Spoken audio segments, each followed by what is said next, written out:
All right, we are live, and I want to thank previous guest Pete A. Turner, who's a friend of both my podcast and the YouTube channel, for introducing me to a gentleman who is his former commander and now a professor at, I believe it's American Military University. Is that correct? Yes, but I'm not a professor there. Oh, vice I'm president. Yeah, I'm an associate vice president for strategic relations, so I do a lot of the partnerships and things like that. Okay. Whoops. First mistake of the day. Oh, Now, no problem. you are coming from a military and an espionage background, both, because I believe you also commanded like tank units, infantry, things of that sort, and shifted back and forth between intelligence and standard battle tactics. Right. In fact, I entered the Army after ROTC in college as an M1 tank platoon leader. And the Army doesn't need a lot of intelligence lieutenants, and so they had a program called Branch Detail where you spend a couple of years doing combat arms, and then so you got experience of basically where the tread meets the road. And once you became a captain, you then switched to intelligence, so you had a better perspective as your career moved forward in intelligence. So my first tour was a tank platoon leader and a scout platoon leader, and then I switched over to intelligence after that. Okay, and you're probably most famous for being part of operation called Able Danger. Yes, this was my last job on active duty before I made the decision to leave at 14 years. Was as the chief of intelligence of an organization called the Land Information Warfare Activity. This helps when we talk about censorship later on, because that's where I drew that experience. But we were also the first data mining operation in Department of Defense history that was successful. So we were in the basement of the Intelligence and Security Command headquarters on Fort Belvoir. It had been redesigned by a guy named Brand Farron, who also designed the bridge for the Starship Enterprise for the next generation. So we had the automatic sliding doors and the huge screen with the commander's chair, all the great visibility stuff for any kind of dog and pony show, but we also had a hugely robust automated capability. And so we started doing data mining, and we picked up a lot of different missions from that aspect. And it wasn't until 1999 that U.S. Special Operations Command came to us and asked us to start working on a project called Able Danger, which was essentially hunting Al-Qaeda prior to 9/11. So we worked that mission for several months. We identified the cell in New Jersey before they had weaponized themselves while they were undergoing training. We had identified several other pieces of the organization in Europe, North Africa, the Far East, and then within the U.S. And the whole thing, because we were data mining and DoD was not really comfortable with us collecting that much information. I think at the time it was 2.5 terabytes worth of information. They shut the entire program down until the lawyers could figure out, well, how do we do this without violating, collecting against U.S. persons, which intelligence is specifically illegal for us to do that. And during that time, as the regulations stated, you cannot hold data for more than 90 days. Since that clock hit the 90-day mark, I was the one who was required to delete all of the data that we had on Al-Qaeda, again, prior to 9/11. So when 9/11 hit and we all knew something like this was coming, that became a huge problem for us, because we knew it was there, we deleted it, and here it was 5-6 years later, I'm dragged before the Senate Judiciary Committee, House Armed Services Committee, having to explain why I was the one who could have prevented 9/11, but I deleted all the data.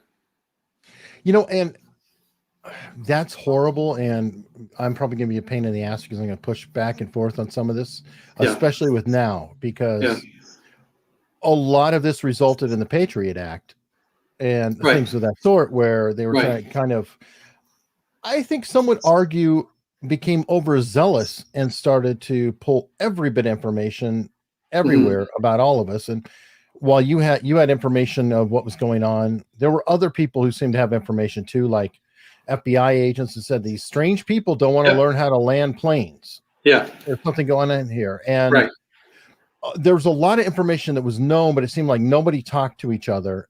And there were a bunch of failures in there. The reason why I'm bringing that up is we just went through an incident January 6th, and the response is terrifying me because I am starting to see talk about, if you will, a domestic terrorism law going into effect on the federal front. Yeah. With the idea of putting groups under watch. And coincidentally, I think it was Clapper. I'm not sure who it was, but they, on the end of the list of people, happened to say libertarians, Right. mixing it in with Right. all these different dissident things. And that's very scary to me because libertarians and conservatives, Republicans are in general opposite of the ruling party in government now. All, and both, Senate, House, and presidency, all Democrat. And would that not be a powerful tool? And we're going down the path, trust me, but would it be a powerful tool to deem your opposition party as terrorists? So you wouldn't even have to worry about Watergates and breaking in. You could just legally survey and collect every bit of information you want. Right. Well, I tell you, it's incredibly, it's incredibly discerning. The older I get, the more I realize that the operation that we ran, again, we ran it within the military, but we were under such strict regulations. We failed because of the strictness of the regulation. And when I looked at the Patriot Act, what that tried to do was, well, this was going to dissolve the barrier between intelligence and law enforcement. And it really didn't do that for intelligence. It did it for law enforcement. So it opened up a huge door in that wall so that intelligence could feed data to law enforcement. What it did not do was give any kind of opening for a two-way door so that law enforcement could then send information to intelligence and allow a more accurate picture for the folks in intelligence to do their job. And again, there's all reasons to do that. And there's, incredible restrictions on what intelligence folks can do in collecting information against U.S. persons. You can do it, but only in a law enforcement supports, and I'm just being I'm simplifying the 15 procedures that are codified in both regulations and U.S. code. But, it's extremely difficult for intelligence to do any kind of collecting against U.S. persons. So, our operation Able Danger failed because we were so protective of that. We followed the letter to the law. I could have saved that data, and I could have done that, but I would have broken the law in doing that. Good point. It was difficult for intelligence to collect it, not so difficult for the FBI to do it. Let's ask Carter Page about that. Right. Again, but so now that everybody does data mining, that's and it's not just the military. Now we're running into, and this is where I say this over and over. It's we're now hearing terms of all the Orwellian terms are coming back again. So, it's the double plus on good and the Big Brother knows what you're doing. And I keep saying over and over, it is not Big Brother is the sole exclusive entity we need to worry about. It's the 1,000 little brothers who are out there in the private sector commercial environment that are watching everything you do online from your, credit card companies know you're going to get a divorce before you do because they can tell by the pattern of how the purchases you're making using their credit card. And the reason why they track that, what's that? Or have a baby. There was a famous case with Target. Exactly. The father went after Target saying, how dare you send me all this stuff about, my daughter's stuff about Pampers and everything else. And it turns out, no, she was pregnant. Right. Exactly. And that's, and credit card companies do that on divorcees because they know they have a higher rate of being unable to pay their credit card. So they do it as a risk factor, and you can do it as a pattern for a group at large. That's not a problem. If you say, well, there's a 62% increase, or, if you're using statistics at a macro level, but as soon as you get into very personal, protected, information, then you're really crossing the line. That's where you're seeing a lot of the revolt online from a lot of the tech providers that look at you not as a consumer, but look at you as a commodity. So, hey, we got some more subscribers. We're going to make money off them, whether they know it or not. And we're going to do it through advertising. We're going to own the advertising game. And we're going to do it by listening into their conversations and that kind of thing. That's that's I think what's getting the biggest pushback. So there's already an issue there. The censorship, I'm calling the censorship now, that's happened in the last couple of weeks and months. That's really going to be the tipping point on changing the entire social media landscape next 6 months, couple of years. Yeah, there's some interesting things going on, and I wanted to definitely go into it. You wrote an article about astroturfing and shadow banning. Yes. A couple of years ago, right? And it's sort of rolled into the censorship of now. So, right. To make sure we're speaking the same definition, can you go ahead and define astroturfing and shadow banning as to the article?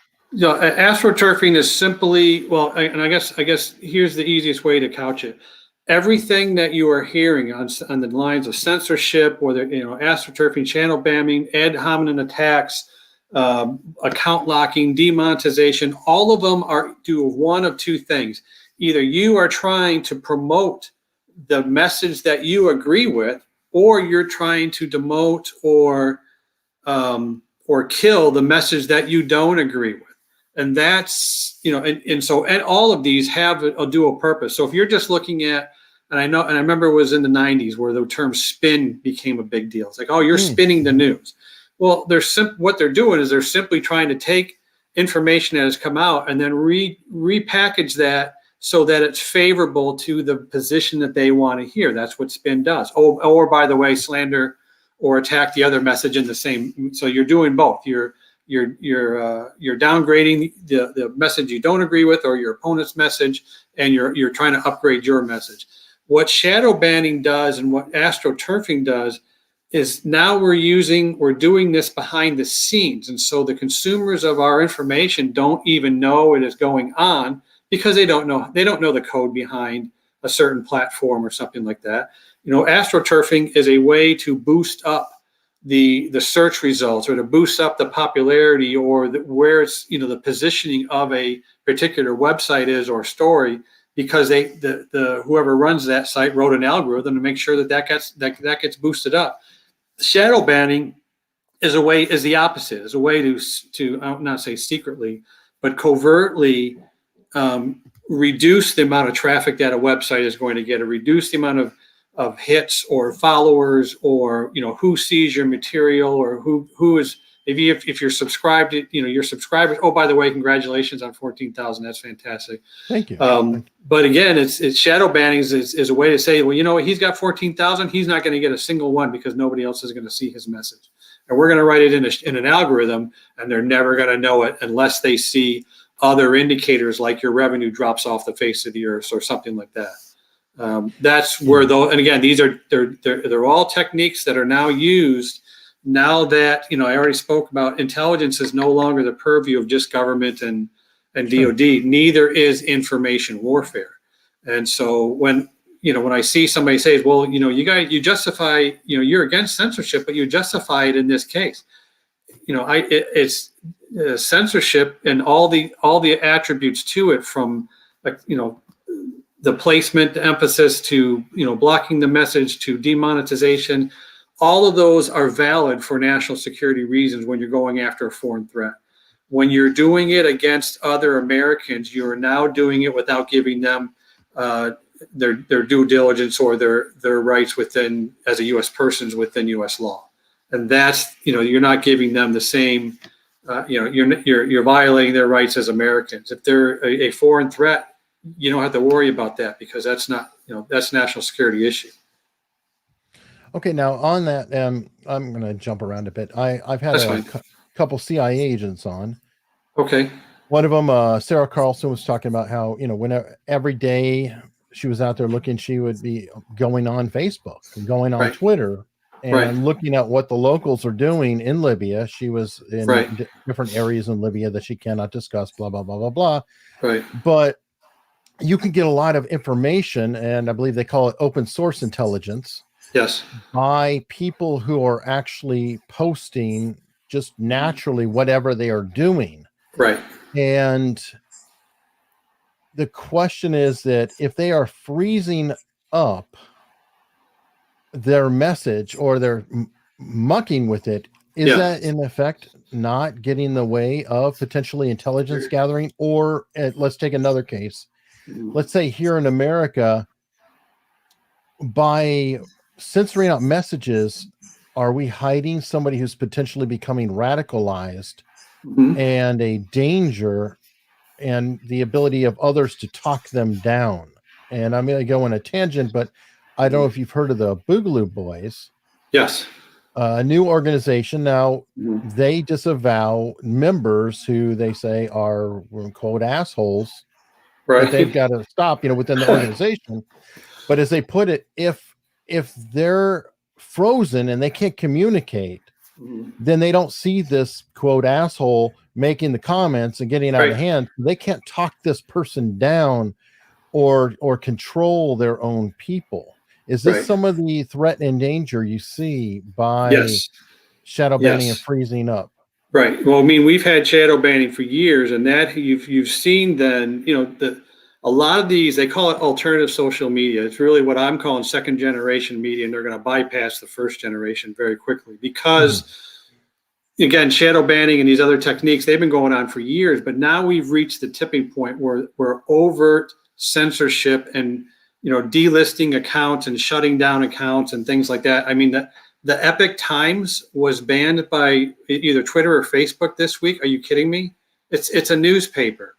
It's I've never. It's actually one of my favorites. And they've now banned that. So if you're an analyst and you're working in a national security environment, it really doesn't even matter if you're working any kind of research or if you're just wanting to get your news. You can no longer just passively rely upon 5 sites you go to. In fact, everybody should look at, here's the news sites I relied upon last year. How much has that changed within a year? And how much will that change within this year? I've dumped, I don't know how many sites that I no longer even go to anymore because they're just trash. I have deleted my Twitter account because I just see so much garbage on there. And that's just from a personal standpoint. But if you're doing any kind of analysis for national security or whatever, you now have to know that passively going to those sites that actively censorship, you are now feeding off of a partial set of information. You're not getting the alternative viewpoints. You're not getting a balance of information. And that's why, censorship can be really persistent, but communications is more persistent.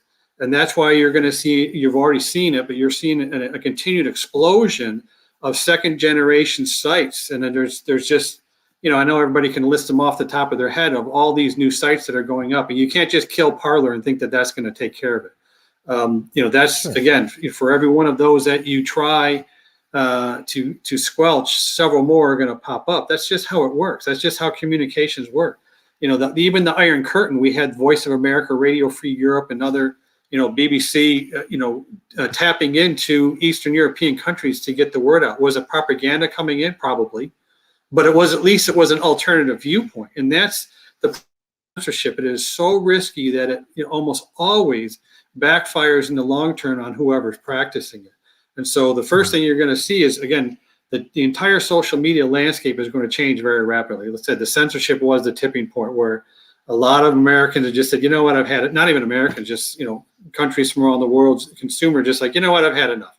I'm going to other sites. But you now have to be more active in the information you bring in. You also have to change the way that you rate and evaluate your sources. And so I'll give you a great example. Is I know this great gal, a patent attorney out of Colorado. Her name is Vanessa Otero, and she runs a media bias site, and it's actually called Ad Fontes Media. It's her nonprofit, or it's either a nonprofit or LLC startup, but they're simply reading articles from major news sources based upon seeing their bias. And there's a great chart that they come up with, and it rates, you either fall on the right or the left side of the spectrum, whether it's liberal versus opinion, or facts versus opinion, or just straight news.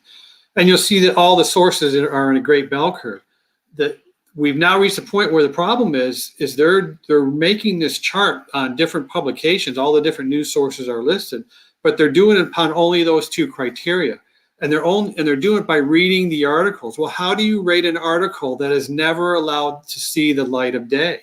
How do you rate bias by omission, which is one of the terms that's used? Like, for like the New York Post article when they had the story broke on Hunter Biden's laptop.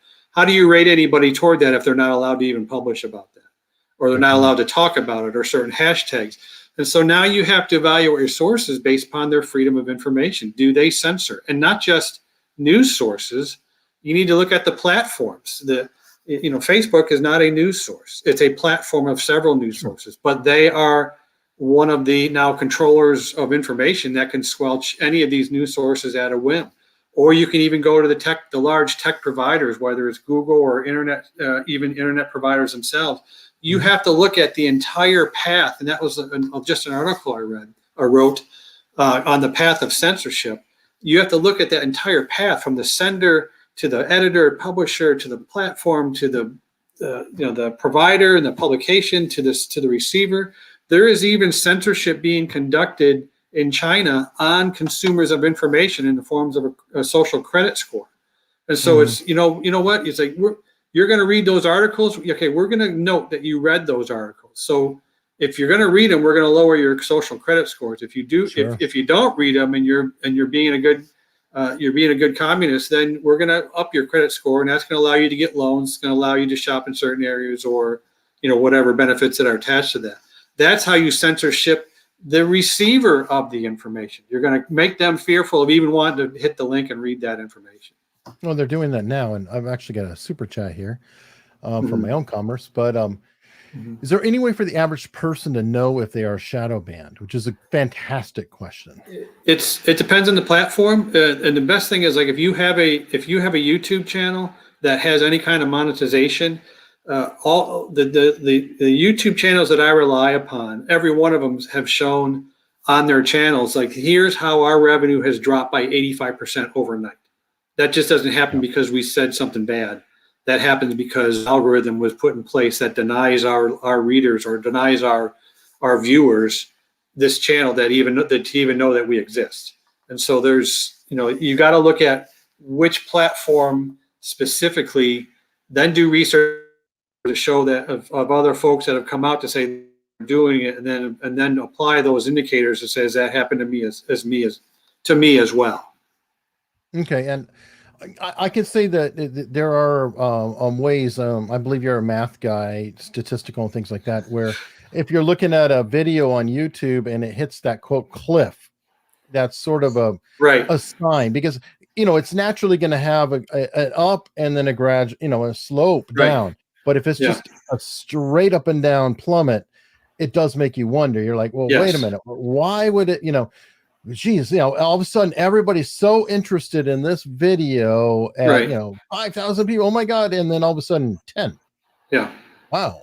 Yeah. So things like that, but it's not always easy to see. Let me see. I've got some more questions in here. I actually have a lot of friends on Facebook. They wear going to Facebook jail as a badge of honor. And then they get out and they say, this is what I was talking about. I can't believe I was in Facebook jail. Some of them gone out and got T-shirts just to make sure everybody knew.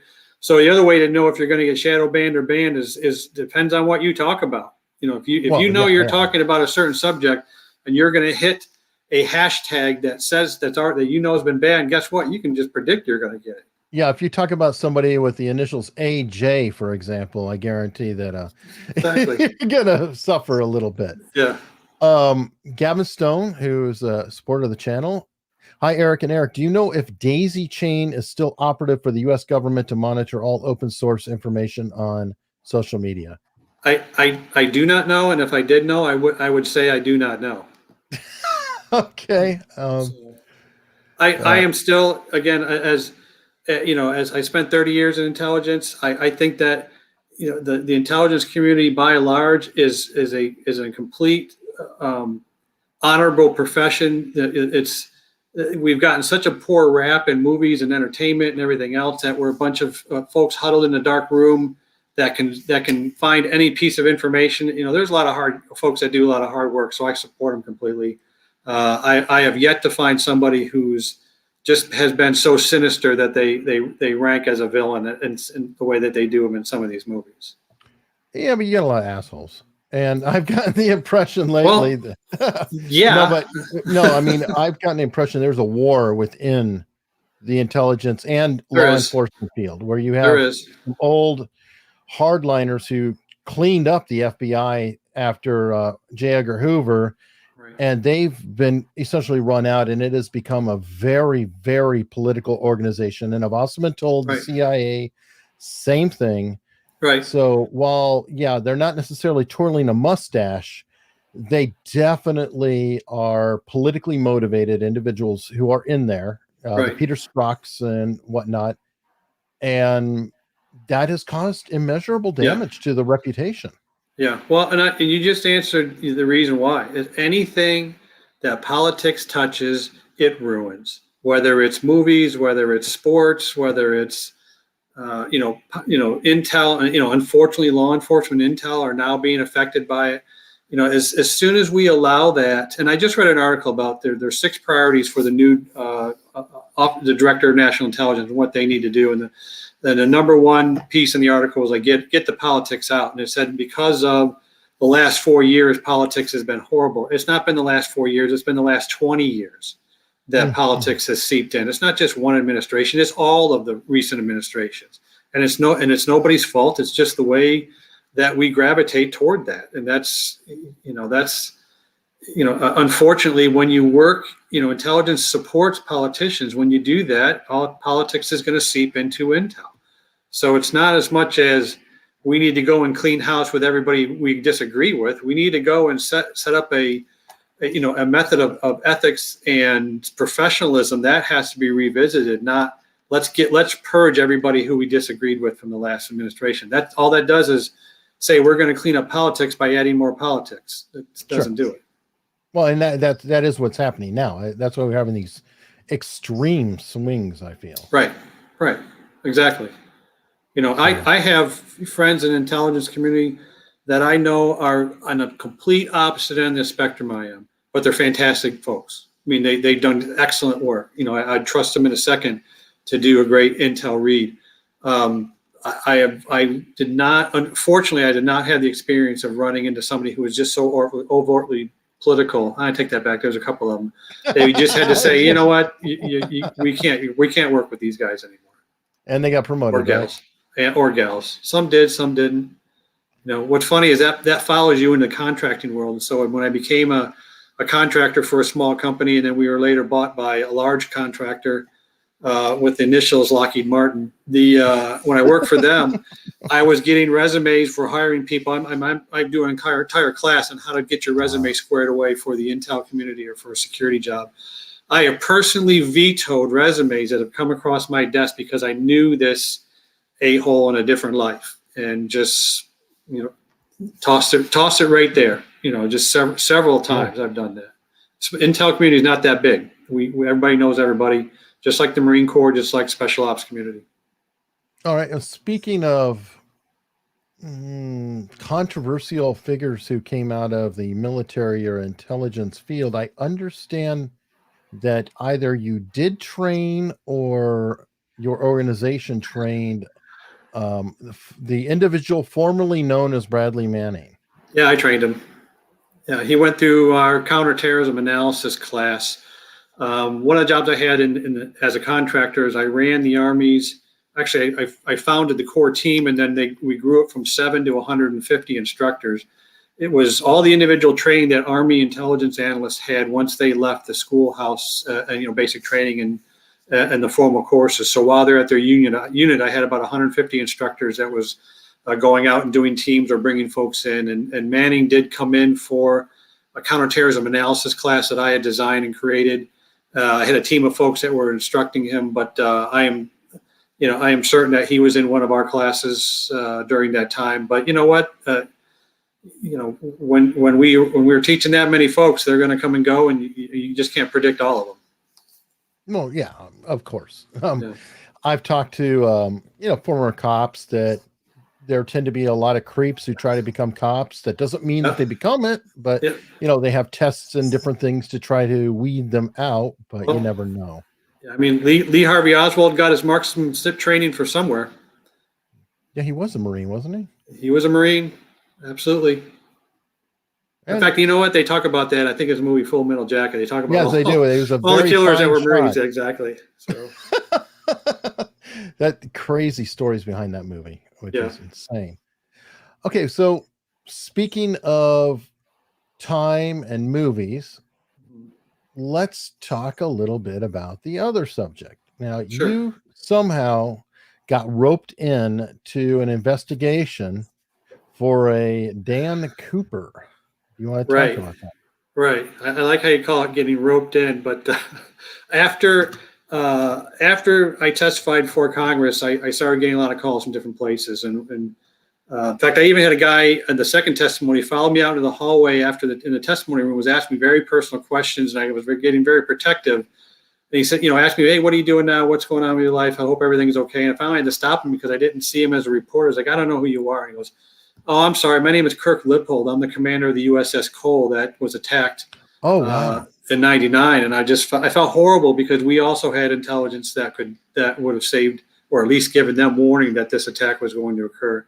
And because of the censorship, the shutdown of our program, we were unable to help him either. So I felt responsible there as well. It's just been a tough, that was a horrible, realizing that you failed again in certain areas. But after those different testimonies, I was contacted through a mutual friend, a guy who was doing production and investigative reporting out in LA, named Tom Colbert, fantastic guy. And we got to know each other over the years. And it was in 2011 that he called me, and I had already been doing some, pro bono work, helping him understand data mining, getting some of the right tools for his investigative work.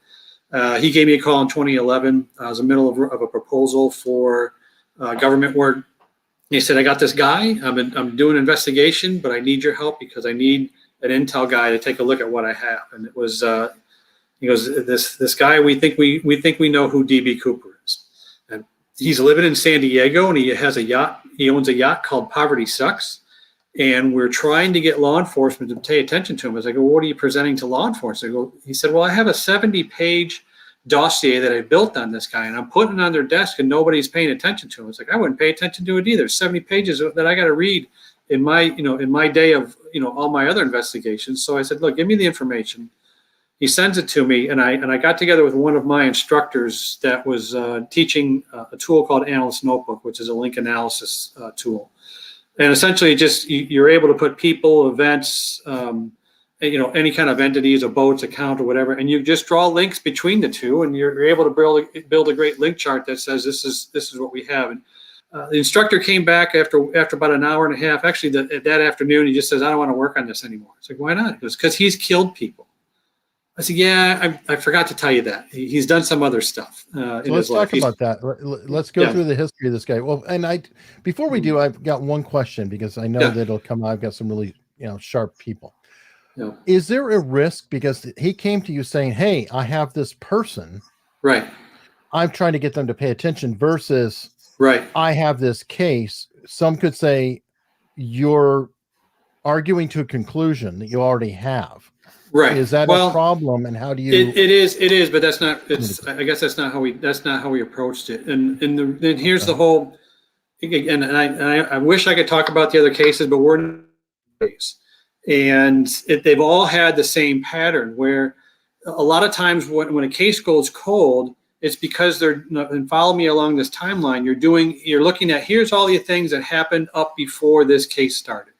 Here's the crime that was committed. Now let's go branch off and all these different hypotheses or all these different probables of who probably did it.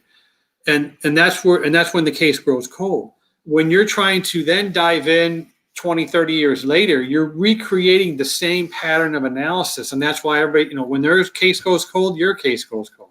The same thing, unless you have to find a new piece of information that will then jumpstart it. In every case, we were given a potential, a piece of information that said, this is probably the person, or this is the location, or something like that.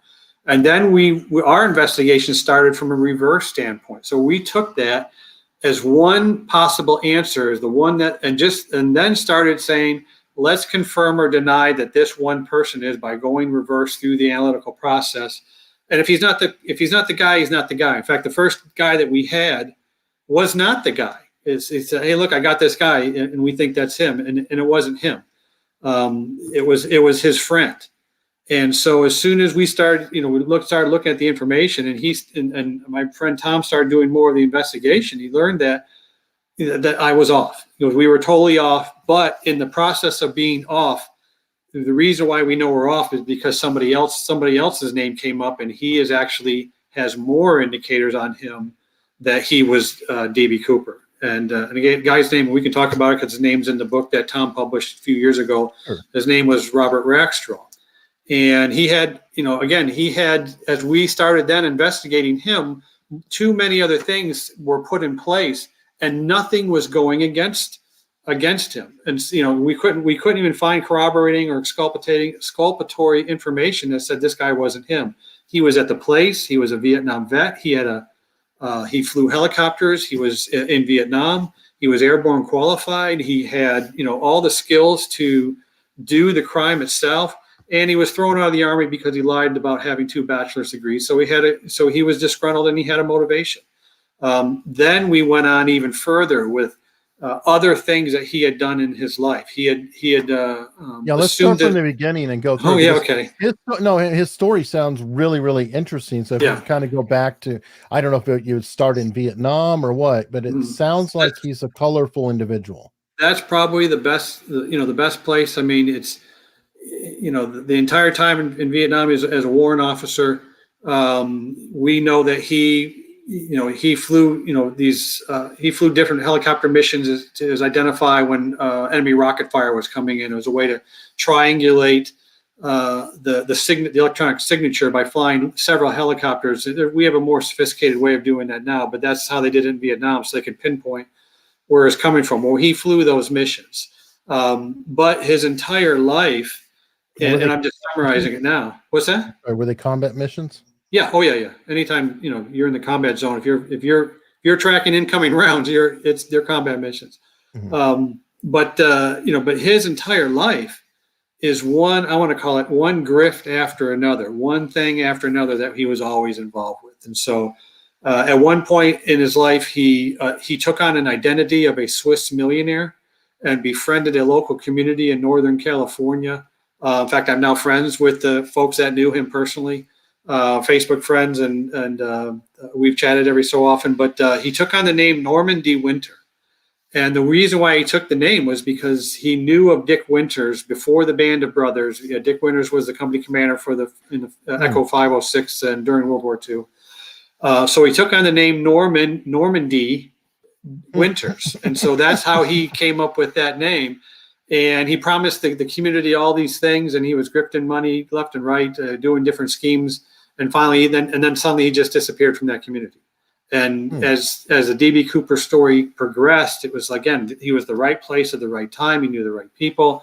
I can't get in. After? Was that? What's after, that? After the hijacking? After, yeah. He leaves Vietnam. He does this jump in fact, November 24th is the 50-year anniversary this year of the jump from 1971. But he was doing that in the late 70s. And then he even became a professor in the University of California system. I think it was UC Fullerton or something like that. And so he was, he's done just one different thing for his entire life. Well, let's jump back to the actual event. Was that his first real con? I'm just curious because yes and no. I mean, I think he's had some minor things are going on. And again, Tom breaks down in his book. It's called The Last Master Outlaw. He breaks down that whole track. One of the things and what pieced everything together was a few years ago, we had a team go up into the hills of Northern California because we think we know where he landed. And we think, and there is a whole backstory I can't get into because we're working on a potential Netflix series about it. So I can't reveal too much of that part, but the indicators and the additional pieces of information that we were able to draw in, that led us to do this search, and our guys found a piece of what we believe is a parachute. In fact, we found a piece of the safety strap that goes over the reserve chutes, a much thicker canvas material that was buried up in that area. We found it through metal detectors and the buttons that were, or the snaps that were a part of that. Turned that all over to the FBI. There is no way we could go into over 1 million square miles of wilderness and find that piece of parachute unless all the information that was there told us to go look at, you're not going to find a needle in a haystack unless somebody points it to you and says it's right there. Sure. And so by that time, again, I'm skeptical on everything that we see, anything that comes across. By that time, we got to the point where, and I keep saying it over and over, if this guy didn't do it, O.J. Simpson did it. So what happened that day? I mean, do you mind if we go through, and I know if there are certain details you can't go into because you're holding it back, but let's break down what happened that day for people that have never heard it, and it's been a long time for me. He boarded a flight in Seattle. I want to make sure I got it right. He boarded a flight in Seattle, sat in the back, not much of a full flight. And as soon as the flight became airborne, he had a suitcase. He showed the flight attendant with a note that says, "I have a bomb. I want you to land the plane right now." And I think I landed in, I think it was Portland. They landed it, and he demanded $250,000 and 2 parachutes. The reason why you asked for 2, because if they asked for 1, well, if that's the parachute you're going to use, they could have rigged it. But if you asked for 2, it means you could have made a flight attendant or the pilot or co-pilot jump with you, so you don't know which one you're going to rig. So he was smart enough. Smart. What's that? So he's smart. Oh no, he's incredibly intelligent. I mean, I think there's a lot of issues with that, but but again, so he was then able. It was a type of aircraft where you don't open the side door and jump out. You lower the back. There's a back door, and it goes down to a set of stairs. And if you lower those mid-flight, you can go out to the stairs and make the jump. So he did that. How many people would know how to do that? Is that relevant? Well, I mean, is that common knowledge or no? At the time, again, but you have to know, and you have to do your homework. You have to know. He knew. He told the pilot to fly at a certain speed, at a certain altitude, so he knew that he could set the right conditions to make the jump without, without killing himself by hitting the back of the aircraft or whatever. He was able to make the jump and not have his parachute tear from him because they're going too high of a speed. It was just above stall speed, so he's able to make the jump. The pilot, he told him to fly, I think, to Mexico or Mexico City or something like that. But he knew that that's the route that they would plot. So he knew the location that he would be over, and he knew the time that he needed to jump in order to be over a certain location. And then once he made the jump, even the flight crew noted that they felt a significant shift in the balance of the aircraft, and they knew at that time that he had probably jumped. And so again, because the entire crew and the flight attendants, all the rest of the passengers were let go in Portland, but they were all pushed up front to the front of the aircraft. I think there were 5 of them. So they all knew it at the same time. That's when he probably jumped. And now the knowledge to say the speed and all of this, do you need to actually be a pilot, or could you just be somebody who does jumping? No, you just have some sort of experience, I guess. Right. I mean, I've jumped out of aircraft. It's as soon as you know how to do it, it's not like you can just do it and then say I can do it everywhere. But this guy, again, he had to do his homework. He had to know this is the exact aircraft I need. This is the exact way I can do a safe jump from the back of the aircraft as opposed to the side of the aircraft. So I'm not risking hitting the aircraft or the tail or have any kind of problem that way as I jump out through the side. So he knew that this was the safest way to do that because you have somewhat of a shield by going off the back. Okay, but how about the airspeed and things like that? Would again that be something that he had to make sure that it was an airspeed that he could jump from. So that's why that was a survivable jump, and he had to have known that. Very interesting. Okay, and this is a wild question, but what was $250,000 equivalent to in today's dollars? I don't remember. 1971. I mean, it was a lot, but it's the only unsolved case in FAA history. He didn't kill anybody, and one of the problems when we were trying to work with the bureau is the field office that was working the cold case investigations was the same team or the same group that was doing missing and exploited children. So what's your priority? Some old fart in the 70s who didn't kill anybody and stole a bunch of money, or he was kind of a hero in a weird, twisted way. He's a folk hero. I mean, anybody's want to, who's not going to want to cheer for somebody who sticks it to the man, so to speak. So I love having a chat. So one thing we found when with the witnesses that knew him later on is like he would say he was DB Cooper if he needed somebody to buy him a beer. We were actually in talks. Our team, Tom and our team's lawyer, were in talks with his lawyer about him coming forward, and he finally balked at it. And I know Tom. I'm talking with Tom. I said, "Yeah, you know why he balked? Why? Because he's done other stuff, and if he admits to this, he has to admit to all these other things that he had done, to include potentially murder." Wow. Interesting. So he was not a nice person. And 1.6 million and change, according to the Google search. It's great. Oh, that's great. Well, there you go. And I'm guessing, though, from what I understand, first off, you mentioned he's the only FAA person. I've had a skip tracer on, Alex Skip Guru Price. He's got the nickname Skip Guru, and he's fascinated by DB Cooper because, according to him, DB Cooper is the only successful skip in history. I think so.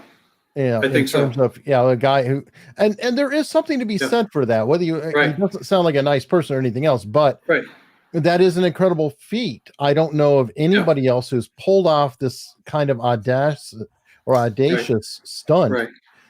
And he did keep most of the money, from what everybody can tell, right? Other than a little here or there. Right. Well, there was a family that had buried that had found some money that he had buried or in the bank of a river. I think it was several years later, and one of the problems was even though the money had been deteriorated and then the case that it was in had deteriorated, the rubber bands around the money were fresh.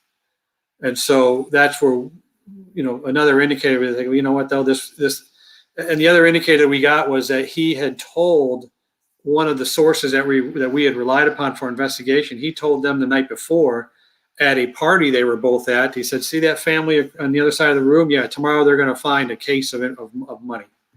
And so he warned this guy beforehand, and that's why it's like, look, that's how one of our witnesses felt that he was the guy, because he told them, "Look, these guys are going to find money for me." Interesting. I mean, he's kind of filling both sides of it, because there's the old thing that it's nearly impossible to keep it to yourself if you pull off something amazing. Right. But yet he seemed cagey enough to just kind of tease, but never really give anybody anything. Right. In fact, the first documentary I teamed in was with the History Channel, and they did a two-step approach, where the first they came and told him that they were doing a documentary on DB Cooper. They knew his name was associated with it. Could he do an interview for him? And he was in this kind of like a light industry shipyard where he was working. Well, the second day they came back, and in fact, I just remembered, I have it here. This is the chart that we created that had that. It's on the DB Cooper website, that all laid out. But they actually handed him this chart and laid it out, and that's when they did what's called a cold approach. We just said, "Look, we know you're the guy. Here's your chart. Here's all your friends." And he spent a long time studying that chart and confirming. He's like, "Yep, that's my friend. Oh my gosh, I haven't seen him in a while. There's my other friend." And at that point, that's when they made the approach. Says, "Look, we want you to come forward," and everything else. And he got up and he left and goes, "No, no, it's not me." And then, as the documentary came out later, he sued the team for like $1 billion or something like that. But no lawyer would pick up that case for him. Okay, I know this is off track, but I'm going to throw another name out there, because he's one of the suspects, and he just died like in the past week or so. Sheridan Peterson. Is that familiar to you? It's one of the names. I mean, there's several folks that have come forward. In fact, there was a name a couple of years ago that said on his deathbed, my father or grandfather or whatever said that he was DB Cooper. I mean, we spent time looking at those, but we never found as strong a number of indicators than we found with this guy. We found 1,800 pieces of evidence that we turned over to the FBI. That to me, it's like it just became irrefutable after a while of what we were able to find on him. And we even now have DNA evidence from him that we turned over to the Bureau as well. And they could do their comparison. What's that? Why did they close it in 2016? Well, I mean, that's another part of the next documentary that we're going after, but it's tough to arrest somebody when that's working, from the FBI, when another agency comes forward and says, you can't touch him, he's ours. Oh, that's right. Okay, so let's go back. I forgot. Right. I've heard you mention this before, so we need to go through more of his timeline. Right. Okay, he had successfully pulled off this hijack amazingly. Right. Kept most of the money, it appears. And I'm guessing with that amount of money, he was probably able to move around a good bit and make a living. And I'm sure that they didn't track the serial numbers as well then as they do now. Is that fair to say? Yeah. Mm-hmm. Okay, so after he did that, do you know where he went? Well, again, he just went from his next scheme to his next scheme. The reason why he was under protection is that we think, and we have evidence that in Vietnam he flew for Air America, and we think in the 80s he flew for Iran-Contra. So as an asset, that's. We're still putting together information about that, but that's the working theory on why we think the case was closed. And the case was closed because there was a 50-year moratorium on classified information, and I don't want to violate that myself either, but we think that's probably the reason why. Because again, the Bureau had investigated him in the late 70s. I mean, there's actual records of that. By the way, we've also have his 6 letters, and we have a code breaker who's broken a code that was embedded on all 6 letters. And on the 6th letter, he essentially signed his name and said, if I am caught, I am CIA. My name is Bob Rackstraw. And it was from breaking the codes that were embedded into these letters that our Vietnam era code breaker on our team was able to identify 6 hidden messages within every letter that he sent. Now, what were the letters that he was sending? They were taunts. They were taunts to the Bureau. They were taunts to the media. You guys are never going to find me. I'm living life large, that kind of thing. But within those, it was also his get out of jail free card that if anybody caught him, he could then say, I told you, I wrote it in code though, if you break this, I told you beforehand that you can't touch me. Wow.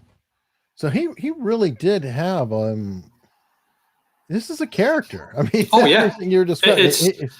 I personally think that he suffered from some sort of narcissistic sociopath. And I'm not a doctor. I can't say that officially or anything like that. I'm just when I look at the personality, it is just very interesting the life that this guy has led. Now he's working. Was he involved with the Cocaine Cowboys and the flights with Central America? Because there's a lot of CIA stuff that went on, including killing a DEA agent. We don't know the details. We just think that we just have the theory that he was involved. Wow. This is a cagey dude. Okay. Yeah. So let me see. You mentioned that he was pretending to be a millionaire. Do you know where he went after that point? He floated around. He did go to jail for another crime, and I think it was the state of New York. So he has done time for other schemes that he's been caught on. I think one of them was tax evasion. There's such a laundry list of things that he's done. Again, I'm just forgetting them off my top of my head. Okay, that's crazy. Mm-hmm. So, and then ultimately he passed away in 2019. Yeah. I guess the first question would be, are you sure? Yeah. I'm almost positive. He sounds like a wicked version of Frank Abagnale. Right. In some ways. I mean, a real con guy. Yeah, and that's what's tough to do is because from an intelligence perspective, we're not supposed to do investigations on U.S. persons, and so when we put this file together, I made a specific rule because I even myself and the instructor that had, we both had clearances at the time. We were both working in a sensitive environment with classified information. We made it specific, that we would not do any investigation ourselves on this guy. We would only include in our charts and our analysis of the charts information that was directly given to us by the team, the rest of the team of investigators, Tom Colbert and his company. We did not want to run our own investigation ourselves, just even for the perception that there's guys in the intel community that are investigating a U.S. person who's still alive, which is wrong as wrong can be if you don't have your legal ducks in a row. Very interesting. Now, I am curious about this, and obviously you hold back whatever you need to hold back. You can tell me what you can tell me. You're an investigator, and law enforcement are also investigators. Right. As an intelligence person, and you could say somebody foreign, but what methodology is different in what you do in terms of an investigation versus, we'll say the quote, flatfoot investigator here? Yeah. What is that? If you're a criminal investigator, you're going to take a set of evidence that you're able to accumulate, and it's your job to say, here's what happened. The difficulty of being an intelligence analyst is you have to take a look at that same information and say, here is what's going to happen in the future. And so it's a difference between recreating or past analysis versus what intelligence is called predictive analysis, trying to determine what is an actor going to do within the next 72 hours, 36 hours, 6 months, 5 years. That's been, all the rest of the techniques are relatively the same, except for when you approach it from that angle, then all the things then change. Okay, so, and I'm going to throw stuff out there, and I'm sure I'll make dumb comments, but are you then in essence doing a minority report on a person? Okay, let's say you have a crime and you're trying to use these techniques that you're speaking of. Right. You have an endpoint, and that's where the police start.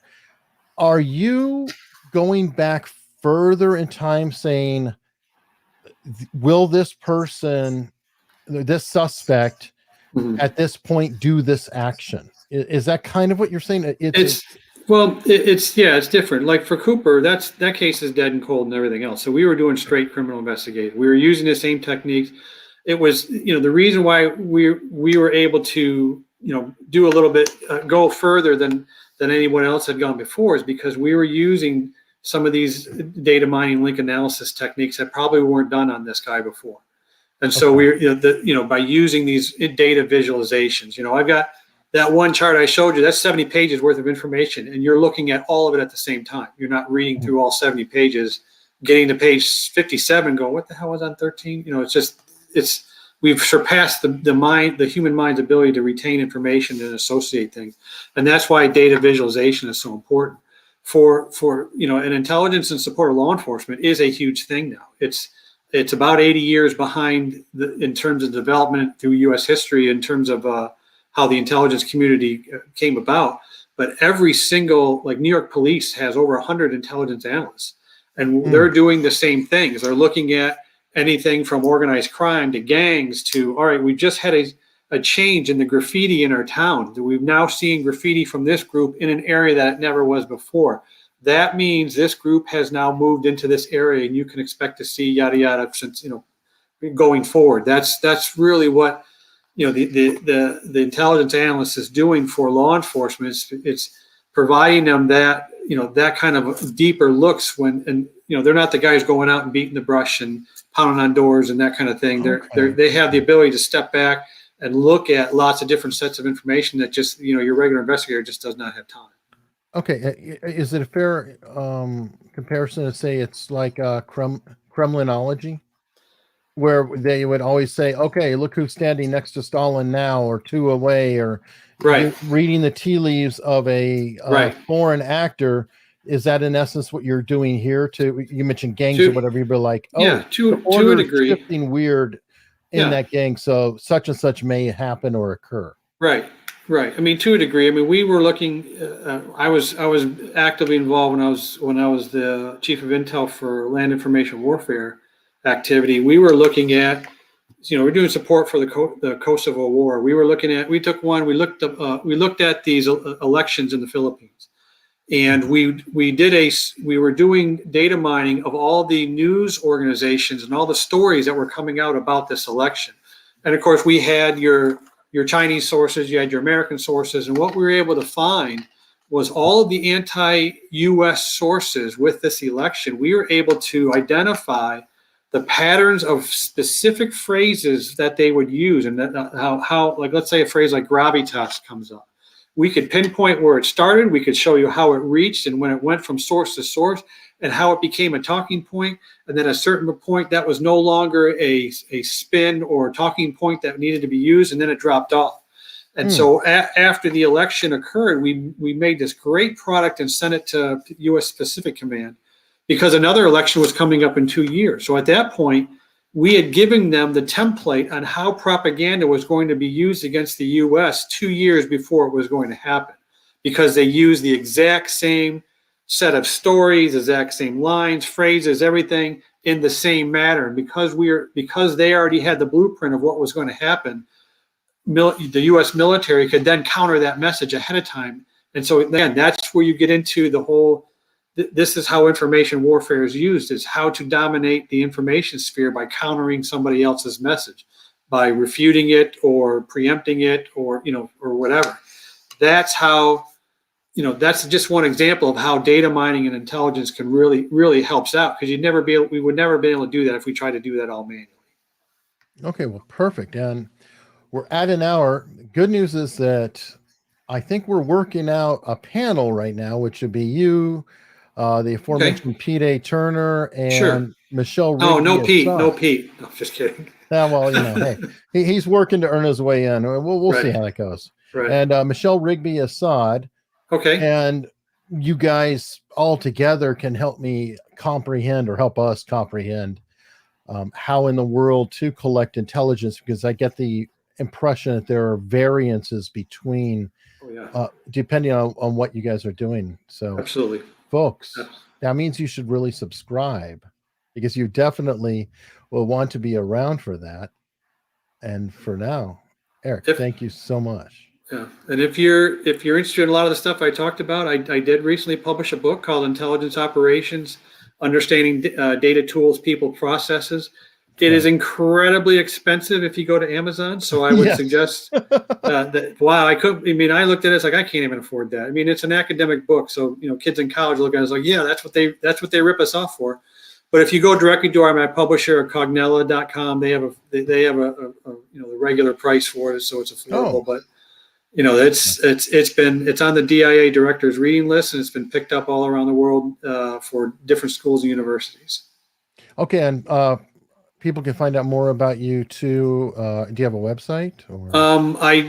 I don't. I have a Wakelet. My wife, who's a librarian, created one for me to get myself organized. But almost all the articles, I think I've written over 30 articles, and there's one on censorship that I just published, and I'm doing a second piece to that. Really, what we just talked about. That's on AMUEdge. I'll make sure it's AMUEdge.com, not edu, because American Military University is an edu, but AMUEdge.com is our school's blog website, and I've got over 30 articles published on that. Okay, and when is the Netflix show coming up? Oh gosh, it'll be a year. I mean, it's going to take a while. We just got started. Okay, and then COVID, I'm sure, and all that is probably right. I mean, hell with it. Well, Erik, thank you so much. I think we're going to be seeing you very soon. Oh yeah, if I can break these other stories, I will come right back, because these are big, if not bigger than D.B. Cooper. Yeah, we were talking beforehand, and he's a good tease, folks. But you might have heard the name before. Yeah. Thank you so much. Sure, thank you.